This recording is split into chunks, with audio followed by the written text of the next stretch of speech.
Hello and welcome to History of the English Language. I'm joining you from home today because today is the weekend and it's the summer and I didn't feel like going into my office, and we're going to be talking about the arrival and spread of the English language in North America. We're going to talk about the origins of the different regions and varieties of American English. But first, it's worth mentioning that the North America has and had a number of languages spoken here by human beings before English or French or Dutch or Spanish was brought here by European settlers. There were in fact 300 to 600 distinct indigenous languages spoken by various nations and tribes in North America. Many more in South America. You can see the linguistic atlas here.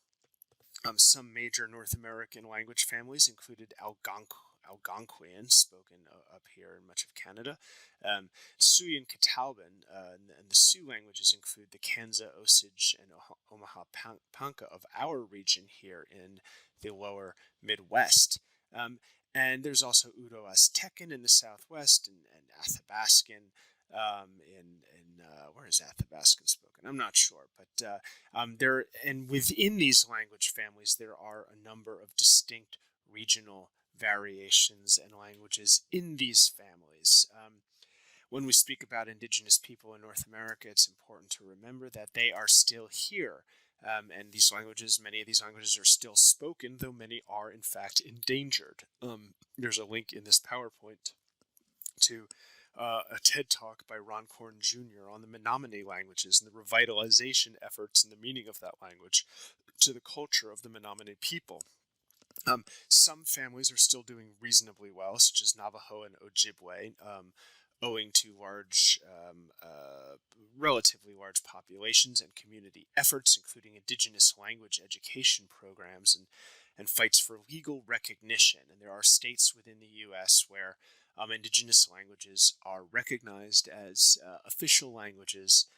There's no federal official language in the U.S., believe it or not, but states have official languages, and in some states like Hawaii and Alaska, some Indigenous languages are recognized with an official status. Here in Wisconsin, we can see a bilingual road sign in Ojibwe and English. But as far as the arrival of Indo-European languages, and specifically English, we're going to talk about the 3 waves of settlement that brought English to North America. The first was the settlement of the East Coast, or the 13 colonies as we know them, from 1607 to 1790. These were mostly people from England arriving in the East Coast, but as well as people from Africa. But we're going to talk about the origins and spread of African American vernacular English in another video. So we're going to leave aside Black English in this video. From 1790 to 1860 was the period in which English expands off the East Coast and into the west, the interior and west of North America, and the arrival of English speakers in places where Spanish speakers had already settled, such as Texas, Colorado, California, Arizona, New Mexico. We can talk about how there was, and this was also a period in which there was a number of non-English European immigrants, especially before the Civil War, Irish and German immigrants. So many German immigrants settled in the Midwest of the United States that there were more German language newspapers than English language newspapers at a certain point in our nation's history. Though in the First World War, when we went to war with Germany, many communities gave up the German language in order to avoid suspicion. And that really kind of was the beginning of the end for German speakers. Although certain religious communities continue to speak German, the plain folk, as they call themselves, or the Mennonites and the Amish, as they're more widely known. From the 1865 to the present, there's been a shift in immigration patterns from Northern Europeans, like Germans, Swedes, Irish, etc., to Southern and Eastern Europeans, Italians, Greeks, Poles, Ukrainians. And then in the 20th century, an increasing proportion of immigrants to the U.S. have been from Latin America and Asia. And in the United States, when we talk about Asia, we usually mean East Asia, though in Britain, when they say Asia, they often mean South Asia, India, Pakistan, Bangladesh, but we're going to talk about English in the modern UK and in the modern post-imperial English-speaking world in other videos also. But just one further note, when we talk about Spanish-speaking immigrants, Latin American immigrants into the U.S., it's just important to remember that there were a number of Latin American Spanish-speaking people in the territory of the U.S. That was taken over during the Mexican-American War in the 1830s. So let's talk about the first wave, the colonial era.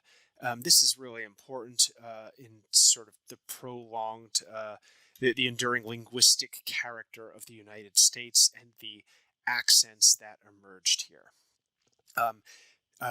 There were three main regions of the 13 colonies. The New England, that's this bunch up here. The Mid-Atlantic, which includes kind of Maryland, Pennsylvania, New Jersey, Delaware, and New York.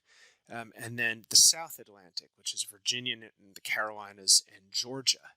And there were different patterns of immigration to these different regions. So, for example, many of the immigrants to New England, who were often members of Puritan, Congregationalist religious communities, came from East Anglia, the kind of east central part of England, which was a very urban and mercantile and artisanal area of England, where there were a large number of people who belonged to these religious communities, and they spoke a variety of English that was non-rhotic, which is to say that they didn't pronounce R's at the end of words, like water, right? Like what we think of it as the standard modern British accent. And this lack of R's has survived in what we think of as the Boston accent, right? Like, I'm going to park the car, right? And then also in New York and in the Middle Atlantic, there were a number of people from southeastern England, from the London area, who also spoke non-rhotic English. Although there were many people in this area, which ended up being the basis for the Middle American accent, which became kind of like standard American English, who were from the southwest of England. Agricultural laborers from Somerset and Dorset and places where they do pronounce R's at the end of words. And so the R at the rhotic version of English became standard American English. That was also under the influence of the Scots-Irish, which we're going to talk about in a second. The other region, of course, is the South Atlantic, which is southern and eastern England, and there also we have a variety, especially along the coastal area, of a southern accent, as we know, that also drops Oz, as in Franklin Scarlet. I don't give it, Scarlet. Notice the lack of an R there. That kind of, what we think of as that kind of old style, like high class plantation owner kind of like southern accent is very closely related to the language of the southeastern English elite in the colonial period. Certain colonial English accents or dialects survive. One is the Tangier Island here between Virginia and the Chesapeake Bay. You can go and find videos of people speaking, and you can get a kind of a sense of these. They were isolated in this tiny island for so long that, and this isolation kind of preserved the language of the 17th century. So if you want to hear what 17th century colonial English sounded like, you can go on YouTube, and I'll put links in our course folder where you can hear the Tangier Island accent. You can also hear survivals of the older accents in the outer, in the way people speak in the outer banks of North Carolina, and I will have videos to that as well. You can hear early African American language in Gullah and Geechee, the Sea Islands of South Carolina and Georgia. And again, I'm going to hold off on talking about that more to our African American English video.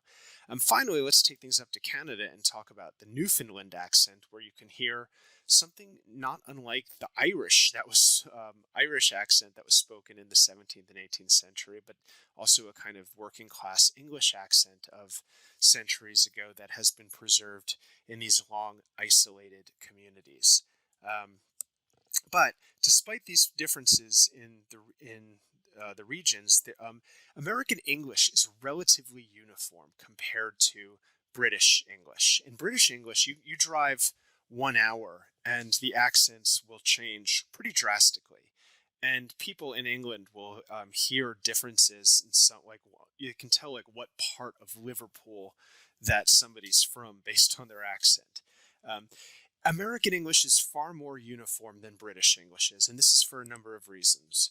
One is that people from all different parts of Britain migrated to England to America during the first wave, and they all mixed together, which had the effect of kind of uh, mixing all their features together into a common thing. And we already saw this in the Middle English period about why kind of the East Midlands accent became, or the East Midlands dialect became the standard, because it was kind of a medium between all the others.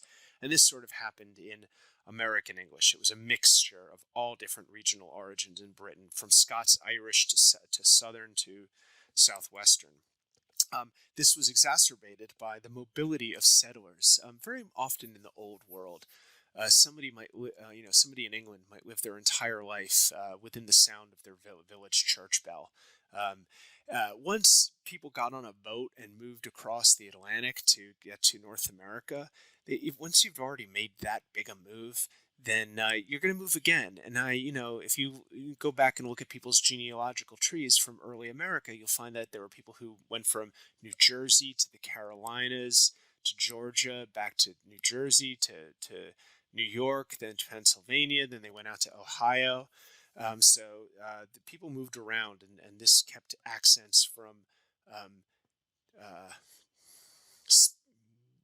diverging from one another. When the revolution happened, the effect of nationalism also had a kind of standardizing effect on American English. Pictured here is Noah Webster, who wrote the Dictionary of the American Language, which was kind of like a nationalist project, and it was very, very popular, and it's standardized pronunciation along American lines. And so, unlike French, which only has one international standard, English modern in the 21st century has two international standards. If you're like a Chinese student in Shanghai who wants to take a private course to learn English, you can choose whether you want to learn UK English or American Standard English. And because the two standards developed as a result of the American Revolution. Noah Webster was a big deal in terms of consolidating the American English language. In that early period, there were a few different English-speaking settler groups. There was the East Anglians, as I told you, who spoke a non-rhotic English that's similar to what we think of as a modern English accent, and that became the basis of the New England accent. The town of Plymouth is in East Anglia, so they came from Plymouth and landed in Plymouth by an enormous coincidence. Southwestern and Southern and Midlands accents were also there. The Southwestern brought the hard R, as in I have a combine harvester. And the Scots-Irish also brought their own accent that ended up influencing the Upland South and Appalachian accents. Who are the Scots-Irish? In American usage, it refers to people of Scottish descent who, having lived for a time in the north of Ireland, mainly Ulster Protestants, migrated in considerable numbers to the American colonies during the half-century before the Revolutionary War. Many of them worked as laborers, indentured servants, and so on and so forth. But when it became increasingly profitable for landowners to use enslaved Africans for labor instead of Scots-Irish, they often left the coastal areas to go up into the Piedmont region of east of the Appalachians, and then into the Appalachians themselves, where they became sort of autonomous and isolated, and preserved many distinctive features of Scots-Irish. We'll talk a little bit about that later. We're going to talk about it right now. Scots-Irish had a lot of Celticisms, Archaicisms, which is a word for old forms that have dropped out in Standard English, and Scots words in Appalachian. We get ingerns for onions, fornescent for next to. Quiled is an Elizabethan pronunciation of coiled. Skiffed, as in a little skift of now on the ground. Busted, all to flinders. A poke is a pouch or a bag. Blinked is spoiled or sour, as in the milk is blinked. There's a possible connection to this to like folk beliefs and witches making milk go bad by blinking at it. A cove is a valley between two ridges. Sagagalin is cockeyed. To tote, to carry. This is a more widely used Americanism that has that came from Appalachian English. And Ari for any. Here is an old photograph from the early 20th century of Appalachian basket weavers, which could just as easily have been taken of Scots subsistence farmers in the 19th century in the Shetland Islands or something like that. There are other archaic features in American English. Remembering that archaic is kind of a value judgment. To say that it's old is always in comparison to what. And what we're comparing it here is to British English, which has changed considerably more in a lot of respects than American English. American English is more small c conservative. It has been slower to change. Our pronunciation here in North America is actually closer to 17th century or 16th century British pronunciation than modern British English. Some of the archaic features in American English include the sound in flat and path as opposed to flot and path. The past participle gotten is not used in British English. The use of the word mad for angry, and in Britain mad just means mentally ill or insane. Fall for autumn. In Britain they don't say fall, they just say autumn. Yonder, we have some southernisms that are very Elizabethan, like yonder a piece, like well, where's the gas station? It's over yonder a piece, or I have a mind to, or breeches. This is another old-fashioned word, or to say I reckon, as in like I guess. Ax for ask, a feature of certain American dialects. Stroller instead of perambulator or pram, and finally candy instead of sweets is an old-fashioned word. And this is just a small sample of lexical items in American English that are survivals of words that have fallen out of use in British English. Let's see. In the Ozarks here, I teach at Missouri State in Springfield, Missouri, the Queen City of the Ozarks. And Ozarks is part of what linguistic atlases will call Greater Appalachia. There were many Appalachians who came out and settled in this region and brought a number of Appalachian features to this region. The Ozarks has its own archaicisms, including strong past tenses like hope and clomb as the past tense of help and climb, and or also the collapse of certain past participles into the past tense. I rid to the store, and also I love this bus for kiss, which apparently comes from a Celtic word for kiss. Another feature of Ozarks English that's archaic is prefix dropping, like admiration for admiration and side for decide. And you'll see prefix dropping in Shakespeare. Another are these possessive forms, ourn, yorn, hisn, hern, and thern, which is a possessive case that has dropped out. And my source for these are the 1953 book by Ozarks ethnographer and field linguist Vance Randolph down in the Holler.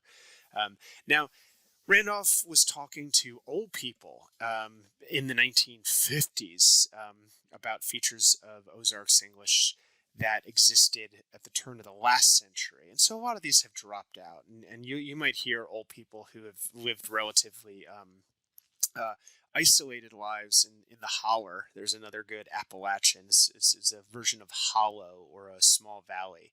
But That my predecessor at Missouri State, Mike Ellis, has argued that to call these archaicisms is inaccurate, and that there's kind of too much of a wish fulfillment to imagine that Ozarks English is some kind of just primitive survival of early English, that it's followed its own path. And I invite you to read both Vance Randolph and Mike Ellis if you're interested in this topic, of which I am not an expert. Let's talk we're getting close to the end here, but I just want to talk about one of the big influences that's distinct to American English as opposed to Canadian or British or Australian English, which is the lexical legacy of New Spain. Like I said, our country ate up a big chunk of area that had belonged to the Spanish Empire and to an independent Mexico. And some of these survive, like vaquero, the Spanish word for cowboy, became buckaroo. Chaps, like a cowboy wears, is from chaparrera. Poncho for a cape. A lasso is from a lasso. Quirt is from cuerda, which means whip. I don't know that word, but this one is interesting. A 10-gallon hat doesn't have to do with the volume of hat, but it's from the Spanish word galon, meaning braid. Adobe, bronco. Chaparral, a dense thicket of shrubs or dwarf trees. Machete, cactus, arroyo. All of these are from Spanish, and some of these words might be from indigenous languages as well. An arroyo is like a culvert that if you grew up in New Mexico, you were warned not to play in because you might get drowned in a flash flood.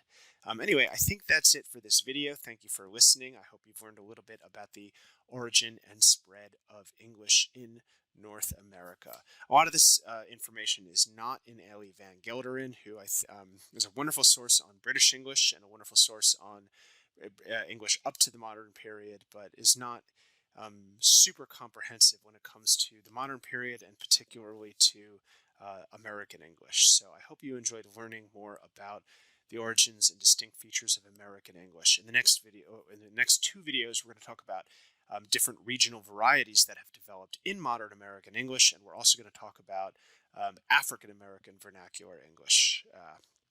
So thanks for listening. Bye.